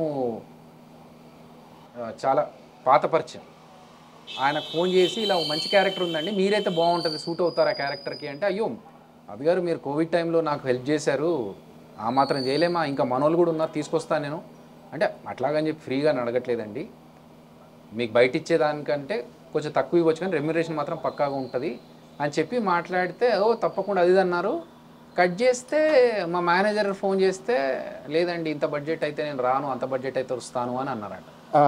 నాకు నమ్మబుద్ధి కాలేదు. అరే ఉండదే అలా, ఆయన మొన్న నాతో మాట్లాడినప్పుడు ఇవన్నీ కాదే, నేను ఇంకో కొంతమందిని తీసుకొస్తాను మన కోసం హెల్ప్ చేసే వాళ్ళని సపోర్ట్ చేసే వాళ్ళని అన్నారని చెప్పి మా డైరెక్షన్ డిపార్ట్మెంట్ పర్సన్కి మా ఫ్రెండ్కి చెప్పి ఒకసారి కనుక్కో, ఎందుకంటే మధ్య మధ్యలో వీళ్ళు ఏమన్నా మిడిల్ మ్యాన్ వీళ్ళు మేనేజర్స్ కానీ వీళ్ళు ఏమన్నా కొంచెం వాళ్ళ పర్సన్స్ని పెట్టడానికి చేస్తూ ఉంటారు కదా, అలాంటిది ఏమైనా ఉందా లేకపోతే మనం రాంగ్ విన్నామా అతను రాంగ్ పర్సనా తెలుసుకో అంటే, అతను ఫోన్ చేసి అన్న అతను అదే అంటున్నాడు బడ్జెట్ ఇంత అయితే తప్పరా అని అంటున్నాడా, అదేదో నేను అడిగినప్పుడు చెప్తే అయిపోయేది కదా, ముగ్గురు మాట్లాడాల్సిన అవసరం రాకుండా. కోపం రాలేదా?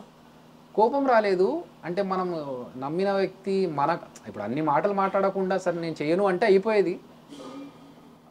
ఓకే అనుకున్నాను అంతే. ఓహో ఓకే ఇలా కూడా ఉంటారా మనుషులు. పేరు చెప్తారా? పేరు వద్దులేండి, ఎందుకు ఆయనకు ఎందుకు డ్యామేజ్ అవుతుంది. జబర్దస్త్ రిలేటెడ్ పర్సన్ కాదు, బయట పర్సన్. సో అంటే ఓకే ఆయన రిక్వైర్మెంట్స్ ఏమున్నాయో మనకు తెలియదు. బట్ ఈ ముసుగులో గుద్దులాటలు ఎందుకు, ఫస్ట్ నేను చేసినప్పుడు అయ్యో మీరు నాకు అప్పుడు హెల్ప్ చేసి, నాకు నిజంగా గుర్తులేదు నేను ఎప్పుడు హెల్ప్ చేశాను అనే విషయం, మీరు అప్పుడు అలా చేశారు నాకు, నేను తప్పకుండా రుణం తీర్చుకుంటాను అది ఇదన్న మాట్లాడాల్సిన అవసరం లేదు. డైరెక్ట్గా నాకు కుదరదు సార్, నేను షూటింగ్లో బిజీ ఉన్నా అంటే నాకు అయిపోతుండే. బట్ ఓకే అయితే ఈ పీరియడ్లో మీకు మనుషుల చాలా అర్థమైపోయింది. ఓహో అంటే ఇప్పటివరకు యాక్టింగ్ చేస్తున్నప్పుడు కానీ జబర్దస్త్లో ఉన్నప్పుడు కానీ నా స్కోప్ అంతవరకే ఉండేది. జబర్దస్త్ రిలేటెడ్ పర్సన్స్తోనే నేను మాట్లాడడం కలవడము, ప్లస్ నా పని నేను చేసుకొని వెళ్ళిపోవడము, మిగతా విషయాల్లో నేను పెద్దగా పట్టించుకునేవాడిని కాదు. ఎప్పుడైతే ఈ సినిమా విషయాల్లోకి వచ్చి 24 క్రాఫ్ట్స్తో నేను కొలాబరేట్ అయ్యి వర్క్ చేస్తున్నామో, డిఫరెంట్ పర్సన్స్ని కలుస్తున్నామో, కొంతమంది తత్వాలు ఏంటో తెలుస్తున్నాయి, కొంతమంది అంటే ఓకే ఇదే కరెక్ట్ ఏమో అంటే మనం అందరూ మన వాళ్ళు మన కోసం అని చెప్పి మనం ఆలోచిస్తాం, కానీ బయట సమాజం అలాగే ఉంది, అలాగే చేయాలేమో అనేంతగా అర్థమవుతుంది అన్నట్టు సిచ్యువేషన్స్ చూస్తుంటే. బట్ అంటే అందరూ అలా ఉన్నారని మనం మారడం కరెక్ట్ కాదేమో. సరే ఇంక మనం చేయగలిగేది ఏమన్నా చేయగలిగేది ఏంటి? అండ్ నాగేశ్వరరావు గారిని మీరు ఇమిటేట్ చేసినట్టు అంటే 100% స్ట్రైక్ రేట్ అంటారు కదా, అలా థ్యాంక్ యూ సో మచ్. ఇక ఎవ్వరు చేయలేరు నాకు తెలిసి. అచ్చు గుద్దినట్టు దింపేస్తారు. Thank you. ఎప్పుడైనా సరే ఆ విషయంలో నాగార్జున గారు మిమ్మల్ని కలిసినప్పుడు అవి బాగా చేసావు, అవి మరీ కొంచెం ఎక్కువ చేసావు, ఇట్లాంటి కామెంట్స్ ఏమన్నా చెప్పారా? నాగార్జున గారి దగ్గర నుంచి ఎప్పుడు పెద్ద డిస్కషన్ రాలేదు. అంటే నేను కలిసిన ఈ బిగ్ 4 యాక్టర్స్లో తక్కువగా కలిసింది నాగార్జున గారిని. వెంకటేష్ గారిని కలిశాను, ఆయన నేను చూస్తానమ్మా మీ కామెడీ షో అని చెప్పి ఆయన బాగా అప్రిషియేట్ చేశారు. ఓకే. బాలకృష్ణ గారితో మాట్లాడినప్పుడు ఆయన బాగా అప్రిషియేట్ చేశారు. బాలకృష్ణ గారు చూస్తారు జబర్దస్త్? ఆయన ఒకసారి రోజా గారు ఫోన్ చేసి ఒక షో మా జబర్దస్త్లోనే ఒక సెక్షన్ ఉండింది, రోజా గారు ఫోన్ చేసి మాట్లాడి ఇక్కడ మా టీమ్ లీడర్స్ ఉన్నారండి పలకరించండి అంటే అభి బ్రో అన్నారు ఆయన. అక్కడ నుంచి నాకు ఫ్యూజులు ఎగిరిపోయినాయి, అమ్మా నా పేరు తెలుసా ఆయనకి అని చెప్పి.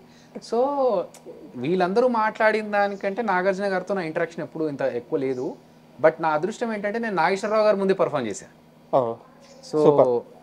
సో ఎప్పుడైతే ఆయన ముందు పర్ఫామ్ చేశానో ఆయన నాకు అప్రిషియేట్ చేసి ఒక మొమెంటో ఇచ్చారు, అది నాకు అచీవ్మెంట్. అన్నా ఒక్కసారి నాగేశ్వరరావు గారు అయితే నేను ఒక పని చేస్తా, పర్ఫెక్ట్గా ఈ ఇమిటేషన్ లా కాకుండా ఒక సిచ్యువేషన్ చెప్తా మా ఇద్దరి మధ్యలో జరిగింది.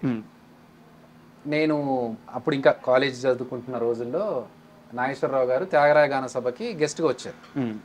మనకు ఆర్టిస్టు లోపల నుంచి తన్నుకు వస్తూ ఉంటాడు కదా, సో నేను కూడా రెగ్యులర్గా త్యాగరాయ గాన సభకి వెళ్ళేవాడిని, ఏదన్నా నాకు బెనిఫిట్ అవుతుందేమో, అక్కడ ఎవరినన్నా పరిచయాలు పెరుగుతాయేమో అని చెప్పి. సో ఒకసారి వెళ్ళి నాగేశ్వరరావు గారు మంచి ధోతి కట్టుకొని ప్రాపర్గా ఏమంటారు దాన్ని, ఓల్డ్ మూవీస్లో ఒక పెద్దరికం సినిమాలు ఉంటాయి కదా ఆ టైప్లో ఆయన వచ్చారు. చూడంగానే దండం పెట్టుకునే టైప్. సో ఆయన రాగానే నేను కొంచెం అందరినీ పాస్ చేసుకుంటూ ఫ్రంట్ సీట్లో ఉన్న ఆయన దగ్గరికి వెళ్ళి దండం పెట్టుకొని, సార్ మీలాగా ఒక మంచి యాక్టర్ అవ్వాలని నన్ను ఆశీర్వదించండి సార్ అన్న. కాళ్ళు బొక్కి రచ్చబాత్రారా ఆర్టిస్టులు ఎవరబ్బా, ఫ్యూజ్లు ఎగిరిపోయినాయి నాకు. అరే నేను ఏమన్నాను అనుకున్నాను, కానీ తర్వాత నాకు అర్థమైంది కరెక్టే కదా, కాళ్ళు మొక్కి ఈ మస్కాలు కొట్టడం వల్ల ఆర్టిస్టులు ఎవరు అనేది ఆయన ఇంటెన్షన్ అని చెప్పి. సో అది నాకు బాగా స్ట్రైక్ అయింది, కాళ్ళు మొక్కినంత మాత్రాన ఆర్టిస్టులు ఎవరమ్మా అన్నారు, ఇప్పుడు నేను ఆర్టిస్ట్ అయ్యి ఎలా చూపెట్టాలి అని. నేను ఎప్పుడైతే ఒక స్టేజ్ ఈవెంట్లో యూఎస్లో ఆయన గెస్ట్గా వచ్చారు, నా పర్ఫార్మెన్స్ ఇప్పుడు ఆయన ముందు చేయాలి, ఆయన ఏమంటారో తెలియదు, ఏ పర్ఫార్మెన్స్ అంటాడేమో, నాకు భయం వేసింది. ಅದು పర్ఫార్మెన్సు ఆర్టిస్టు ఏంటి నాకు ఎందుకు ఇదత్తా అంటే ఆ భయంతోనే ఫస్ట్ ఆయనకు రిక్వెస్ట్ చేస్తాను స్టేజ్ మీద నుంచే, సార్ నేను పర్ఫామ్ చేస్తాను, అందులో మీ పర్ఫార్మెన్స్ ఉంటుంది, నాగార్జున గారి పర్ఫార్మెన్స్ ఉంటుంది, మీకు ఒకవేళ ఎక్కడైనా అభ్యంతరం అనిపిస్తే జస్ట్ ఇలా చెయ్యి ఇక్కడ మీరు కూర్చున్న చోటు నుంచి చెయ్యి ఎత్తండి, నేను చూస్తుంటాను, ఆపేస్తాను సార్ అక్కడికే అన్న. ఓకే అన్నీ అన్నారు ఆయన. ఇంకా స్టార్ట్ చేశాను, పర్ఫార్మెన్స్ అంతా అయిపోయి స్టేజ్ మీదకి వచ్చి బాగా చేశారు అన్నారు ఆయన. అమ్మా నాకు పెద్ద అచీవ్మెంట్. ఆయన చేతుల మీదకి వెళ్ళి మొమెంటో తీసుకున్నాను, అది ఇప్పటికీ ఇంట్లో ఉంది, ఆ ఫోటో ఇంట్లో ఉంది. ఆయన చనిపోయినప్పుడు మాత్రం చాలా బాధ అనిపించింది, ఆయన భౌతిక కాయం దగ్గరికి వెళ్ళి. ఎందుకంటే జబర్దస్త్లో అభి అనగానే మీరు అన్నట్టుగా నాగేశ్వరరావు గారిని పర్ఫెక్ట్గా ఇమిటేట్ చేస్తాడనే పేరు. సో ఆ పేరు ఇంకా ఆయన చనిపోయిన తర్వాత ఒక డిస్కనెక్ట్ లాగా అనిపించింది. వెళ్ళారన్నా? వెళ్ళాను. అంతమయాత్రకి నాగేశ్వరరావు గారు చనిపోయినప్పుడు, కృష్ణ గారు చనిపోయినప్పుడు, కృష్ణరాజు గారు, ఎందుకంటే ఇంత గొప్ప వ్యక్తుల్ని ఎప్పుడు కలిసి వాళ్ళతో ట్రావెల్ చేసింది లేదు, అట్లీస్ట్ చివరి దర్శనం అన్న చేసుకోవాలని చెప్పి ఐ మేక్ షూర్ వెళ్ళాలి అట్లాంటి సిచ్యువేషన్స్లో అని చెప్పేసి. చాలామంది చిన్న చిన్న ఆర్టిస్టులు ఏదో జబర్దస్త్లో ఒక 2 ఎపిసోడ్లో కనిపించగానే, ఒక సినిమాలో ఒక ట్రాక్ కొంచెం సక్సెస్ అవ్వగానే మమ్మల్ని మించిన వాళ్ళు లేరు, మేము ఎక్కడికి పోవాల్సిన అవసరం లేదు, పెద్దలను గౌరవించాల్సిన అవసరం లేదు, ఇలాంటి ఒక మైండ్ సెట్తో ఉంటారు. మీరు కలిసి యాక్ట్ చేయకపోయినా సరే లెజెండరీస్ ఎప్పుడు లెజెండరీస్ అని చెప్పేసి 100% వాళ్ళని గౌరవించుకున్నారు. ఈ మైండ్ సెట్లో తేడా ఎందుకు వస్తుంది అన్న ఆర్టిస్ట్కి? ఒక మనిషి ప్రాక్టికల్ లైఫ్లో ఉన్నప్పుడు రియాలిటీకి దగ్గరగా ఉంటాడు. అంటే నేను 23 సంవత్సరాల నుంచి ఉన్నాను ఇండస్ట్రీలో. ప్రభాస్ గారితో ఈశ్వర్ సినిమాలో స్టార్ట్ అయినప్పుడు నా జర్నీ. సో నేను చూసా, అంటే లైక్ ఒక లైఫ్ పెద్ద సినిమా హిట్ అయినప్పుడు జనాలు ఎలా చూస్తారు, సినిమా ఫ్లాప్ అయితే ఎలా చూస్తారు, ఒక క్రేజ్లో ఉన్నప్పుడు మనం ఎలా రిసీవ్ చేసుకుంటారు, అసలు ఏం లేనప్పుడు జనాలు బయట రోడ్డు మీద కనీసం పట్టించుకోరు. ఇవన్నీ చూసి వచ్చాం కాబట్టి ఇదంతా తాత్కాలికం. ఈ రోజు మనకు ఒక పేరుండి మన వెంట జనాలు వచ్చి ఫోటోలు దిగినారంటే ఈ రోజు ఉండొచ్చు, రేపు ఉండకపోవచ్చు. సో అది మనం నెత్తి మీదకి ఎక్కించుకున్నామంటే ఇంకా దెబ్బ పడ్డట్టే.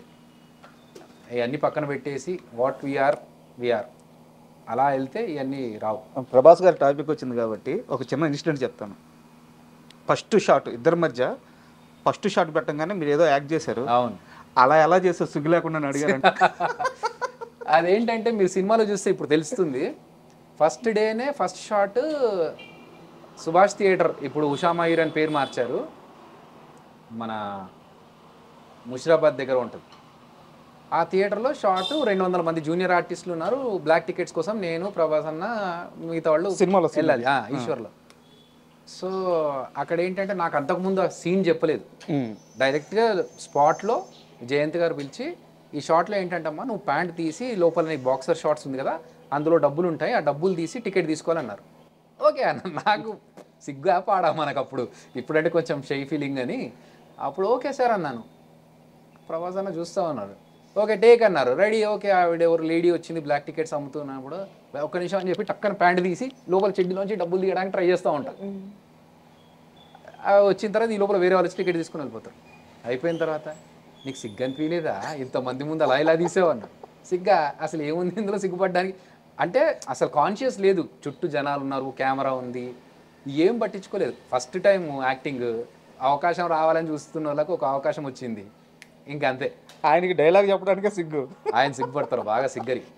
సో అప్పుడు ఓకే, ఇంకా ఇప్పుడు కొంచెం ఎక్కువ సిగ్గు, కానీ అప్పుడు ఇంకా కొంచెం ఇంకా ఎక్కువైందా? ఇప్పుడు ఎక్కువైంది.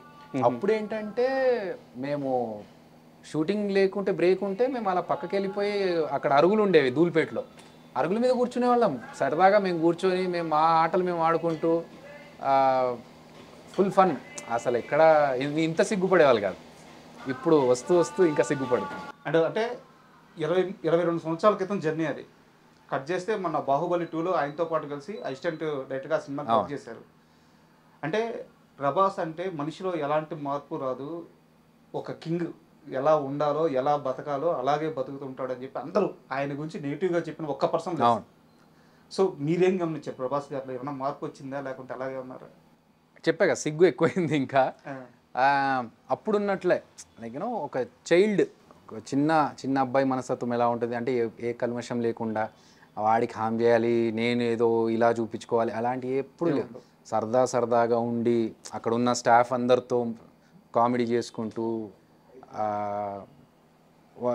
ఒక చిన్న ఇన్సిడెంట్ చెప్తా. ఆయన అంత పెద్ద హీరోలతో ఎక్కువ మందితో చేసింది లేదు, కానీ మామూలుగా ఆయన స్టేచర్కి ఒక క్యారవాన్లో దిగకుండా షార్ట్ ఉన్నప్పుడు మాత్రమే బయటకు వచ్చి చేసుకోవాల్సిన స్టేజ్లో ఉన్న పర్సన్ సరదాగా వచ్చి అక్కడ కూర్చొని అందులో వాళ్ళ టీం మెంబర్స్ వేసే జోకులకి నవ్వుతూ, చిన్న పిల్లోళ్ళు అయితే ఎలా ఎంజాయ్ చేస్తారో అలా ఎంజాయ్ చేస్తూ, అందులో ఒక అతన్ని కామెడీగా నీళ్ళలో దూసేస్తారు వీళ్ళు ఎవరో. ఆ నీళ్ళలో పడితే ఈయన ఎంత షాక్ అయిపోయాడంటే ఈయన లేచి ఈయన దూకి తీసుకొద్దామన్నంత లేచి నిలబడి రెడీ అయిపోయాడు. ఏమైపోతుందని.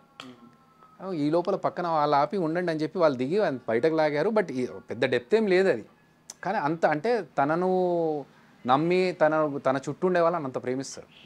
సో అది మంచి క్వాలిటీ. అండ్ ఎప్పుడు కూడా తను సూపర్ స్టార్ అని చూపించుకోలేదు. అది రాజమౌళి సార్ అంటే ఒక ఇండస్ట్రీ మొత్తం, ఇండియన్ ఇండస్ట్రీ మొత్తం ఆయన వైపు తలెత్తి చూసుకునేంత చేశాడు ఆయన. ఒక విజనరీ. ఆయన ఒక సీన్ తీస్తున్నాడు అంటే దాని స్కేల్ ఏ రేంజ్లో ఉంటుందో ఎవరు ఊహించలేరు. అలాంటి ఆయన దగ్గర అసిస్టెంట్గా చేసి అక్కడి నుంచి మీరు ఏం తెచ్చుకున్నారు? ఆయన దగ్గర డిసిప్లిన్ ఫస్ట్ నేర్చుకున్నాను. మనకున్న కొంచెం ఇంకొంచెం షార్పెన్ అంటే మనకు ఆల్రెడీ కొంచెం వచ్చిన దాన్ని ఇంకెవరన్నా బాగా చేస్తున్నారంటే అరే ఇది ఇంకా నేర్చుకోవచ్చు అన్నలాగా డిసిప్లిన్ బాగా నేర్చుకున్నాను ఆయన దగ్గర. And perfection. సో పర్ఫెక్షన్ అనేది రాజమౌళి గారి దగ్గర చాలా, అంటే ఒక టేక్ కరెక్ట్గా రాకపోతే ఎన్ని టేక్స్ అయినా తీసుకోవాలనే పర్ఫెక్షన్ ఆయన దగ్గర ఉంది. ఇప్పుడు మాకున్న బడ్జెట్లో అది పర్మిట్ చేయదు, కానీ చేసిన వరకు ఎలా చేయాలి, ఎంత బాగా చేయాలి, క్రియేటివ్గా దీన్ని ఎలా చూపించవచ్చు. ఇప్పుడు మనం ఒకటి అనుకుంటాము, అక్కడికి వెళ్ళిన తర్వాత అది లేకపోతే ఇప్పుడు అది వచ్చేదాకా నేను చెయ్యను అనుకోకుండా దాన్ని ఇంకో రకంగా ఎలా చూపించవచ్చు. అలా యూనో ప్లాన్ బి కావచ్చు, లేకపోతే క్రియేటివ్గా ఇమ్మీడియట్గా దాన్ని మార్చుకొని ఇంకోలాగా చేసుకోవడం, ఇవన్నీ క్రియేటివ్ థింగ్స్. ఇండియన్ సినిమా హిస్టరీలో ఎవ్వరూ పెట్టనంత డబ్బులు ఖర్చు పెట్టి బాహుబలి తీశారు. బాహుబలి 2 తీశారు. బాహుబలి కానీ బాహుబలి 2 కానీ అక్కడ అన్ని కోట్లు ఖర్చు అవుతుంటే అసిస్టెంట్ డైరెక్టర్గా చేసిన నాకు డబ్బులు వద్దు అని చెప్పి మీరు అంటే ఒక ఆ యూనివర్సిటీ డబ్బులు మిగిలిస్తే ఏమొచ్చింది? ఒక యూనివర్సిటీకి వెళ్తే మనం నేర్చుకోవడానికి వెళ్ళినప్పుడు మనం ఫీజు కట్టాలి. మనకు నేర్పించినందుకు వాళ్ళు డబ్బులు ఇవ్వకూడదు. సో నేనేంటంటే నేను నేర్చుకోవడానికి వెళ్ళా అక్కడ. నేనేదో పని చేసి వాళ్ళకి పని చేసి పెట్టి వాళ్ళ పని తగ్గించడం కాదు. నేనే అడిగి నేను ఈ పని నేర్చుకోవాలనుకుంటున్నాను, మీ సినిమాలో పని చేస్తే నాకు ఒక ఎక్స్పీరియన్స్ వస్తుంది, ఆ ఎక్స్పీరియన్స్ నేను ఎంజాయ్ చేయాలనుకుంటున్నానని నా అంతకు నేను వెళ్ళాను కదా. సో అలాంటప్పుడు నేను డబ్బులు తీసుకోవడం కరెక్ట్ అనిపించలేదు. చెక్ కూడా రాసేస్తే వద్దన్నారంట. అంటే చెప్పా కదా, మనకు నేను నేర్చుకుంటున్నప్పుడు నాకు అది ఆ విద్య నాకు రావాలి అంటే ఆ డబ్బులు తీసుకుంటే నాకు అది కరెక్ట్ కాదండి. ఇప్పుడు మన సినిమా చిరంజీవి ఏదైతే సినిమా రిలీజ్ అవుతుందో బాహుబలి డైరెక్టర్కి కానీ, బాహుబలి హీరోకి కానీ, లేదా రానా గారికి కానీ, వీళ్ళలో ఎవరికన్నా ప్రొడ్యూసర్కి కానీ ఎవరికన్నా వెళ్ళి కలిసారా ఇలా నేను ఒక సినిమా తీశాను సార్ అని చెప్పేసి? లేదు, రాజమౌళి గారికి మెసేజ్ పెట్టాను, ఆయన ఆల్ ది బెస్ట్ చెప్పారు. కానీ నేను పర్సనల్గా వెళ్ళి అంటే సేమ్ థింగ్, ఇబ్బంది పెట్టడం ఎందుకు అనుకునే వ్యక్తిని నేను. మనం వెళ్ళి దాని గురించి చెప్పి వాళ్ళ దగ్గర బయట అడగడమో లేకపోతే ట్వీట్ అడగడమో అనేది ఇబ్బంది. వాళ్ళు ఏంటంటే సినిమా బాగా వచ్చిన తర్వాత సినిమా బాగా వచ్చింది అభి అని నాకు చెప్తే చాలు. వాళ్ళు చూసి వేరే సినిమాలు చూసినట్టుగా నా సినిమా కూడా చూసి బాగా వచ్చింది అభి, నువ్వు బాగా చేసావు అని చెప్తే చాలు. అదే నాకు పెద్ద ఇది. అంతే తప్ప నేను వెళ్ళి వాళ్ళని అంటే ఇన్ఫర్మేషన్ అయితే ఇచ్చా చేస్తున్నానని చెప్పి, కానీ దాని ద్వారా ఏదైనా అడ్వాంటేజ్ తీసుకోవాలని మాత్రం అనుకోలేదు. దేవుణ్ణి బలంగా నమ్ముతారా? అంటే ఎందుకు ఈ క్వశ్చన్ అడుగుతున్నానంటే దైవ బలం ఉన్న ఒక వ్యక్తి ఏదన్నా పని చేస్తే అందులో ఫెయిల్యూర్ ఉండదంట. అభి చేత్తో ఎవరికన్నా అట్లా లిఫ్ట్ ఇస్తే వాడు అలా ఎదగడమే కానీ ఇప్పుడు దాకా పడినోడు లేదంట. జబర్దస్త్లో పేర్లు అనవసరం, అందరికీ తెలుసు. ఆది గారి దగ్గర నుంచి ఎవ్రీవన్ మీ శిష్యుడు అండ్ మీ తమ్ముడు, సొంత తమ్ముడు. ఆయన తీసుకెళ్ళి ఆయనకు కూడా సాఫ్ట్వేర్లో ఓనమాలు నేర్పించింది మీరే. బయట మీరు ఎంతమందికి సహాయం చేశారో తెలుసు. మీ చేత్తో అన్నం పెట్టినా లేకుంటే మీ చేత్తో అవకాశం ఇచ్చినా జీవితంలో వాళ్ళు ఎక్కడికో వెళ్ళిపోతున్నారు. ఇంత మంచితనం లేకుంటే ఇంత మనుషుల మీద ఇంత ప్రేమ ఎలా సాధ్యమవుతుంది? It's not plan. మనకేంటంటే ఇప్పుడు నాకు ఎవరైనా హెల్ప్ చేస్తే నేను ఎంత హ్యాపీగా ఫీల్ అవుతానో, మనం ఇంకొకరికి హెల్ప్ చేస్తే వాళ్ళు కూడా అలా ఫీల్ అవుతారు కదా. ఇప్పుడు నాకు నేను స్టేజ్ మీద పర్ఫామ్ చేసి వెళ్ళి ఇంట్లో రిలాక్స్ అయిన పర్సన్కి జలదంకి సుధాకర్ గారు ఫోన్ చేసి నీ పర్ఫార్మెన్స్ చూశానమ్మా బాగుంది, సినిమాలో చేస్తావా అని చెప్పి అడిగి పిలిచారు ఈశ్వర్ సినిమాకి. సో అలా నాకు ఒక అతను లిఫ్ట్ ఇచ్చి ఆయన నా గురించి సినిమాలో ప్రమోట్ చేశారు కదా. అలా మనం కూడా ఇంకెవరన్నా టాలెంట్ ఉన్న వాళ్ళని తీసుకెళ్ళి వాళ్ళకు ఒక అవకాశం ఇస్తే వాళ్ళకు కూడా మంచిదే కదా, అంతే అనుకున్నాను తప్ప ఇంకే ఎక్స్ట్రా దాని గురించి అంటే ఏమో. వాళ్ళు అందరూ దాన్ని మీరు అబ్జర్వ్ చేశారా? మీ చుట్టూ ఎవరైతే మీరు హెల్ప్ చేశారో అందరూ ఈరోజు ఒక రేంజ్లో ఉన్నారు. మంచిదేగా, హ్యాపీ. అలా ఉంటే ఉండాలని నేను కోరుకుంటాను. నేను కూడా జబర్దస్త్ చూస్తున్నారు ఇప్పుడు మధ్యలో. నిజం చెప్పాలి, మధ్యలో. అందుకే క్వశ్చన్స్ అడుగుతా. మధ్యలో అన్నాను. అందుకే. ఎన్ని సంవత్సరాలు అవుతుంది జబర్దస్త్ చూసి? ఆల్మోస్ట్ 3 years అయిపోయింది. మధ్యలో ఎప్పుడో ఒకసారి టైం ఉన్నప్పుడు ట్రైలర్స్ ఎక్కువ చూస్తూ ఉంటాను అంతే. అంటే ఎందుకు ఈ క్వశ్చన్ అడిగానంటే జబర్దస్త్ మానేసి ఎవరైతే బయటకు వచ్చారో వాళ్ళు ఎవరో జబర్దస్త్ చూడట్లా ఫస్ట్ ఆఫ్ ఆల్. అండ్ ఇంకోటి, జబర్దస్త్లో మనం ఉన్నప్పుడు అన్న అన్న అన్న అంట మన చుట్టూ దిగిన వాళ్ళు కొంతమంది ఉంటారు. ఈరోజు వాళ్ళు ఎవ్వరూ కూడా ఆ బయటికి వెళ్ళిపోయిన వాళ్ళు లెక్క చేయట్లా. జబర్దస్త్లో మీలాంటి టీం లీడర్లు కాకుండా అవకాశాల కోసం తిరిగే చిన్న చిన్న ఆర్టిస్టులు ఉంటారు కదా, వాళ్ళందరూ అక్కడ ఎంత భజన చేయాల్సి వస్తుందో చెప్పుకొని బాధపడ్డ సందర్భాలు చాలా ఉన్నాయి.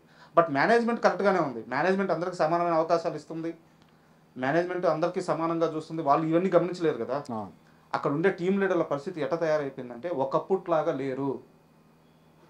ఒక వేణన్న కానీ, ఒక అభి అన్న కానీ, ఒక ధనరాజు కానీ, ఇప్పుడు ధనరాజు గారు రీఎంట్రీ ఇచ్చిన ఎప్పుడైతే మీరు ఫస్ట్ తరం ఉండిందో అలా టీం లీడర్స్ లేరు. జబర్దస్త్లో వాతావరణం అంతా చెడిపోయింది. ఇది నేను స్వయంగా విన్నాను. మీ దాకా వచ్చిందా? ఒప్పుకుంటారా? నా దాకా రాలేదు, బట్ ఇప్పటికీ కూడా మాదొక గ్రూప్ ఉంది, వాట్సాప్ గ్రూప్.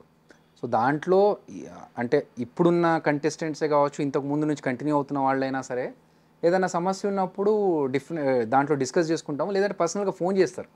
అన్నా ఇగో ఇలాంటి పరిస్థితిలో ఉన్నాము, ఈ సిచ్యువేషన్లో ఉంది, మీ సలహా చెప్పండి, లేకపోతే మీ సహకారం ఏమైనా ఉంటే చేయండి. ఇలా డిస్కషన్స్ ఇప్పటికీ జరుగుతూ ఉంటాయి. ఎవరు కూడా ఇప్పటిదాకా వెళ్ళిపోయారులే వాళ్ళు వెళ్ళిపోయిన వాళ్ళ గురించి మాకెందుకు అనేది ఎవరు అలా బిహేవ్ చేయలేదు. నాతో అయితే అందరు బాగుంటారు. నాకెప్పుడు అలా అనిపించలేదు. మేబీ ఒకళ్ళిద్దరు ఏమైనా చేస్తుండొచ్చు, కానీ depends on the person to person, not every one. జబర్దస్త్లో ఇప్పుడు టాప్ కమెడియన్స్ ఎవరైతే ఉన్నారో వాళ్ళు అబ్బి ఫోన్ లిఫ్ట్ చేస్తారా? 100% చేస్తారు. సుడిగాలి సుధీర్ లిఫ్ట్ చేస్తారు. నాకు ఇప్పుడు మెసేజ్ చూపిస్తాను.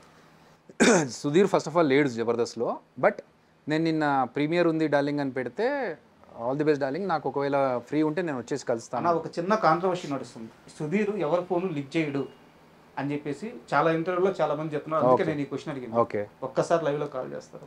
నేను కాల్ ఎవరికి చేయను, మెసేజ్ పెడతా. ఇప్పుడు నేను నిన్న ఈరోజు మార్నింగ్ మెసేజ్ పెట్టింది మీకు చూపిస్తా, దాంతో మీరు అర్థం చేసుకోవచ్చు. ఎందుకంటే పాపం ఆయన రెస్పాండ్ అయినప్పుడు అలా అబాండాలు వేయొద్దు. ఇది చూడండి మెసేజ్, నిన్నటిది, ఎంతసేపట్లో రిప్లై ఇచ్చాడో కూడా చూడండి. 20 minutesలో వచ్చేసారు. సో ఆయన మంచిగా విష్ చేశారు.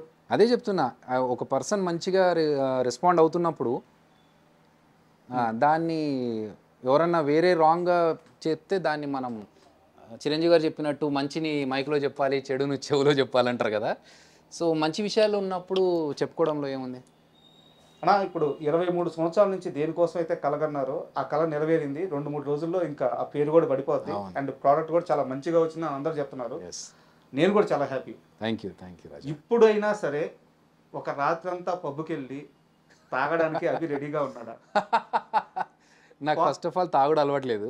వెళ్ళరంటగా పబ్బుకి వెళ్ళరా? నాకు అలవాట్లేదు, తాగుడు అలవాటు. చాలా మంది చెప్పింది ఏంటంటే అభియాన్ని ఒక్కరోజు పబ్బుకి తీసుకెళ్ళి తాపాలి. అది ఛాన్సే లేదు, నాకు అలవాట్లేదు, తాగడం అలవాట్లేదు. పబ్బుకి అంటే ఊరికే వెళ్ళి విష్ చేయడం, అంటే చాలా మంది బర్త్డేలు పబ్బుల్లో చేసుకుంటారు కదా, అలా వెళ్ళి విష్ చేసి రావడం వరకే తప్ప తాగేసి అక్కడ పబ్బులో ఎంజాయ్ చేయడం అనేది మనకు అలవాట్లేదు. ఆ లైఫ్ తెలియదు అసలు. I don't think it's an enjoyment for me. నాకు జిమ్కి వెళ్ళమంటే వెళ్తా, 2 గంటలు 3 గంటలు అక్కడ స్పెండ్ చేయమంటే చలో ఏ జిమ్గా రమ్మంటే అక్కడికి వెళ్తాను, అది నా ఎంజాయ్మెంట్. తాగడం పబ్బుల్లో ఎంజాయ్ చేయడం అంటే అక్కడ నాయిస్ ఎక్కువ ఉంటుంది, దాంతోపాటు పక్కనోడితో గట్టిగా చెవులో మాట్లాడడం అనేది ఐ డోంట్ ఎంజాయ్. ఇంటర్వ్యూ ముగించే ముందు ఫైనల్గా 2 క్వశ్చన్స్. ఒకటి, మీరు ఎవరినైతే ఇమిటేట్ చేస్తారో అది మిమిక్రీ ఒకటే కాదు, ఆ బాడీ లాంగ్వేజ్ కూడా అచ్చుగుద్దినట్టు ఉంటుంది. నా కోసం ఒక 3-4 ఇమిటేట్ చేస్తూ వాళ్ళు మీ సినిమాకి ఆల్ ద బెస్ట్ చెప్తే ఎలా చెప్తారో కావాలి. ఓకే, కృష్ణంరాజు గారితో స్టార్ట్ చేస్తాం. సూపర్. నా యాల్ది మా అదిరే అభి చిరంజీవి అని సినిమా చేశాడ్రా, మీరందరూ చూసి ఆయన్ని ఆశీర్వదించండి. ఇది కృష్ణంరాజు గారు. సూపర్. నాగేశ్వరరావు గారు ఆల్రెడీ చూశారు. కృష్ణ గారు, మీరెంతగానో అభిమానించే మా అదిరే అభి ఈరోజు ఒక అద్భుతమైన సినిమాతో మన ముందుకు వస్తున్నాడు. మీరు చూసి ఆశీర్వదించండి, ఆనందించండి. ఉంటాను. కృష్ణ గారు. అండ్ బాస్,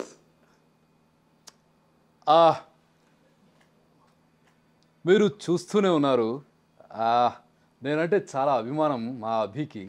మీరు కూడా జబర్దస్త్లో ఎలాగైతే ఆదరించారో, ఎంతగా అభిమానించారో అంతే అభిమానం ఈ సినిమాకు కూడా చూపించండి. అతనికి ఆల్ ది బెస్ట్ చెప్పండి. ఉంటాను. సూపర్. అండ్ ఫైనల్గా మీ సినిమా గురించి ఆడియన్స్కి ఏం చెప్తారు ఒక్క వర్డ్లో, అండ్ ఎంత కాన్ఫిడెంట్గా ఉన్నారు? నేను నిన్న నైటే ఫుల్ మూవీ చూసాము, అంటే అన్ని సౌండ్ లెవెల్స్ అన్నీ చెక్ చేసుకోవడానికి. ఆహా కంటెంట్ హెడ్ మేము అందరం కూర్చొని చూసాము, చాలా కాన్ఫిడెంట్గా ఉన్నాము. రాజ్ తరుణ్ గారికి ఇమ్మీడియట్గా ఫోన్ చేసి, భయ్యా ఇది ఏదో ముఖస్థుతి కాదు, చాలా బాగా వచ్చింది సినిమా, చాలా హ్యాపీగా ఎంజాయ్ చేస్తున్నాము, ఆడియన్స్ కూడా డెఫినెట్గా ఎంజాయ్ చేస్తారు అని చాలా కాన్ఫిడెంట్గా ఉన్నాము. ఆడియన్స్కి ఏంటంటే చాలా సిన్సియర్గా, చాలా ఆనెస్ట్గా, నిజాయితీగా ఈ సినిమా చేశాము. మిమ్మల్ని ఎంటర్టైన్ చేయడానికి నేను ఎలా కష్టపడ్డాను, ఎంత ఎఫర్ట్స్ పెట్టి ఈ సినిమా చేశానని చూడ్డానికైనా ఈ సినిమా చూడండి. నేను జబర్దస్త్ టీమ్ లీడర్గా చేస్తున్న అదిరే అభి డైరెక్షన్ చేస్తే ఎలా ఉంటుంది, ఇటు చేయగలడా లేదా అని చెక్ చేసుకోవడానికైనా మీరు సినిమా చూడండి. మీకు నచ్చితే గనక ఇంకో నలుగురికి చెప్పండి. సినిమాని ఆశీర్వదించండి, నన్ను ఆశీర్వదించండి. Thank you. Thank you. అడగంగానే ఇంటర్వ్యూ ఇచ్చారు. అండ్ ఈ సినిమా సక్సెస్ తర్వాత మన ఇద్దరం ఇలాగే కూర్చొని మరో ఇంటర్వ్యూ చేయాలని మనస్ఫూర్తిగా కోరుకుంటున్నాను. And thank you and all the best. Thank you so much. Thank you so much. And for more videos, Please subscribe to iDream. Please subscribe to iDream. Please subscribe iDream. And please subscribe to iDream. For more videos, subscribe to iDream. please like, share and subscribe to the channel. Congratulations, iDream. Subscribe to iDream. Subscribe to iDream. So subscribe to iDream Media. iDream ki iDream team andarki huge congratulations. Please subscribe iDream Media. Please subscribe to iDream. Subscribe iDream. Please subscribe to iDream. iDream అంటే నా కళల channel subscribe చేసుకున్న నోరు తిరుగుతలేదు. మీరైతే గంట గుర్తు కొట్టండి. For more such videos, please subscribe to iDream. Subscribe to iDream. Please subscribe to iDream. Please subscribe iDream Media. Please do subscribe to iDream. Please subscribe to iDream Media. For best entertainment and information, please subscribe iDream. And don't forget to subscribe to iDream.